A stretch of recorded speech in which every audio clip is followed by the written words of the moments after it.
my first time there was back in 2008. As I was breaking into the music industry, was just trying to do all my own, like anything I could.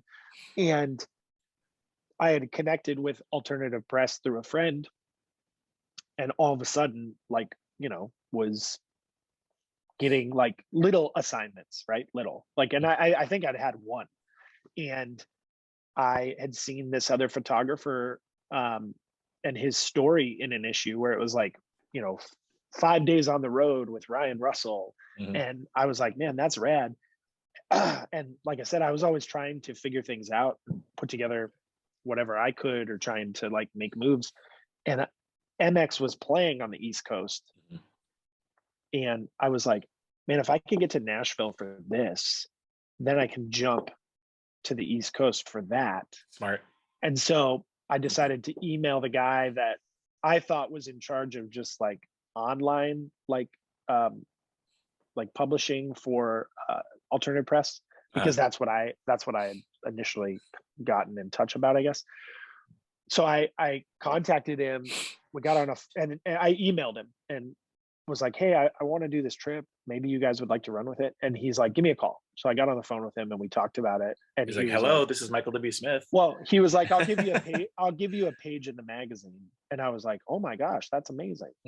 And then I got off the call, and I did this all out of order because I'm super, super professional. Sure. But I was like, I wonder who this person is at the magazine. And I'll open up table of contents, and there's the president at the top, and then number 2 is the publisher, Norman Wonderly. And I was like, wait, that's who I was talking to? Like, oh my God. So long story short, we started talking about this like trip I could put together. And he's like, anything you want to do, like, let me know, and I'll see if I can make it happen. And so then I was going to be in Nashville for a few days. And while I was there, I saw that Thrice and Circus Survive were going to be playing this venue called Rocketown. And so I asked him like if he could do anything, and he wrote me immediately. He's like, done, easy. And I was like, cool. So I showed up at that venue and I was like, what is this place? Like, it's a skate park and there's like couches, and it's like, I mean, I grew up going to youth group, so it just seemed like youth group on like the best drugs. Like it just seemed like like it was injected with all the things that I wish I could have had as a youth, right? Like and again, like, here are 2 bands that were not Christian bands playing at this place too. So it wasn't that they were like, oh, we only do church shows. Like, it was just like, no, we're just a regular venue. Yeah. It just happened to, hold the belief. That was another thing I thought was cool about it, because they weren't, I guess it was, they opened it as a venue. Kind of like, do you remember Alpine in Ventura? That Mikey Bridges was running. It was kind of the same. It was kind of the same thing, but they also had all that. It was a huge skate park used to, but they also had like a laundromat. It was basically almost like a youth services program. But they had all the concerts in Ventura were there.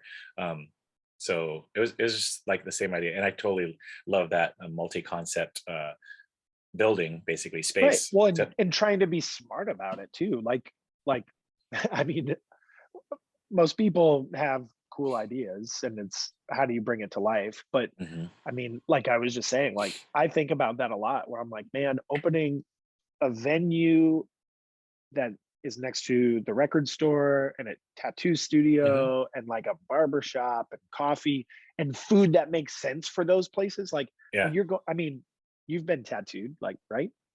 I have not. No, I have 0. Okay, well, then maybe you don't. Maybe you've hung out with your friends on tour. I have never seen a tattoo. I've never seen one. But like, when you go, like, sometimes, the artist is late, or they want to take a smoke break, or you're just there hanging out, and it's like, what would be great? Walking next door and getting some tacos real fast, or walking this side next door and grabbing a slice. Like. And so having these, like having these things that are like easy grab and go, but also like you can make that your destination because it's good. Like, and then you're waiting in line for the show, right? All like in one. You're waiting in line for 2 hours, like kids used to do.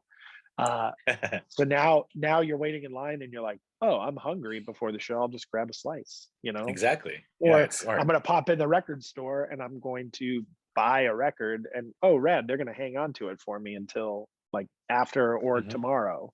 Yep. And I'm just like, that'd just be so cool to bring all these things into one place instead of having them scattered about town, right? And you just have to piecemeal everything out.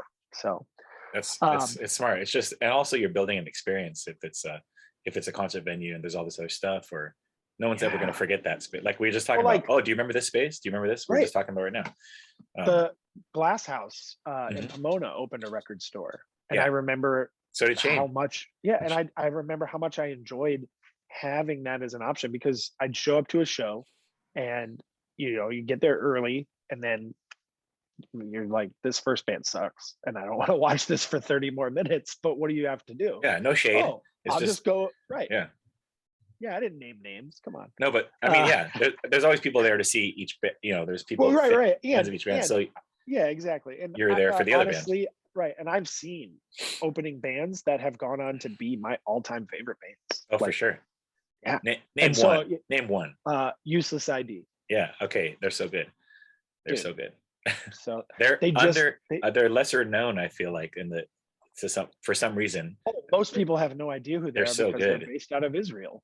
They're so good. But they're fantastic. And I mean, like, I saw them open for the Ataris in shout out Yotam. Yes. in Goleta, California, at the Living Room. I don't know if you guys ever played the Living Room. Love that But place. again, it was like that venue is garbage. Like it was just it was like a business at the end of like one of those strip mall type things. There was no venue-ness to it. Like it was just a room with a stage. But like, I mean, I saw them and the Ataris. I saw Strung Out. I saw the Bouncing Souls. Like I saw Rise Against. Like all in that tiny room. But Useless ID was an opener, and there was something about them that hit and stuck. And it's like I still listen to them 20 something years later. I'm still buying their records, and they're still good, right? And like I don't listen to the Ataris anymore. So like, yes, the Ataris were headliner that night. But I'm go back to what you're saying about. No, I know what you mean. An opener, like, but there are those times when you go to a show and you're just trapped. You're like, I'm hungry. Sure. There's no food, or it's really shitty venue food.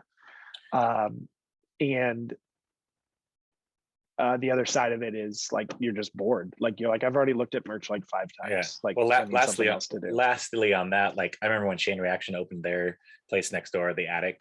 It was very small, and when Chain was still smaller, but they would they bought and sold all the merch from the bands that were playing too. So there was there was like a thrift store and a record store. Plus, you could get all the merch from concerts you couldn't go to. So if you missed a show, you could always go back to the merch store, the store, whatever they wanted to call it, and buy merch. So that was really smart. I always thought that was really cool. And I never got around to doing my own merch store, but more people need to be doing some of these kind of things, because you end up getting like, you have people running a venue that don't know anything about music, right? Like in the past. And so then they're like, we'll just have like soda and candy and stuff. And you're like, dude, like you have adults coming to this show. Go off, Like, and then they're like, oh, okay, we'll just do like, I don't know, like frozen pizzas, and we'll like cut slices, and like people just take it. And you're like, why? Like, why not offer a better experience? Like, it doesn't have to be gourmet, but you could do that. Like, do this stuff better. We were in Gatlinburg this weekend, which is like one of the most touristy places in the country. And it's like a war place, right? Civil War kind of place. No, it's like tucked in the Smoky Mountains, and so it's just like kitschy. It's like I've heard it's like Daytona Beach and like Niagara Falls and like all that kind of just like hokey kitschy, like. But all these restaurants there are either like big dumb chain ones, or like they're just like, I don't know, in my opinion, or they're just like gross and not good. And so like on our way out last night, we stopped late to get food with some friends, and I was like, really, this is like the standard? Like this looked like a really cool, like big nice booths and like brick and whatever, and it was a burger place, and I was just like, man, everything tasted awful, and the service was awful. Like took forever to just get waters. And my wife comes from the service industry. She's worked a lot of like restaurant jobs her whole life. And I was just like, is this all it takes? Like, that's it? What up, dude? What up, dude? That's Abe. He works Abe. here at the record store. Sick. But like, it's up to you now, Jared. You got to change this. You got to change that scene. You got to put, I'm not a restaurant person. I don't value. You probably know enough, somebody, but yeah. I mean, my wife definitely, or at least maybe even a good coffee shop or a coffee cart. Right, but all those different things. That's what I'm thinking of. Is like missed opportunity. Like, yeah, I feel that often when I travel. And the problem is I go to. The problem with what you're saying is that only there's a lesser percentage of people that would appreciate the different stuff, because majority of people like the crappy chains, because that's what they're used to in America, or other, I don't know, maybe around the world. They're looking for the Applebee's or the greasy burger or whatever.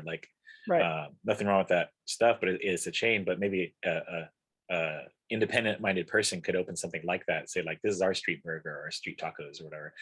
So it's authentic. Well, and just like training your staff, like it just feels like most places don't get any of that. They don't get trained. They don't get like any of that proper.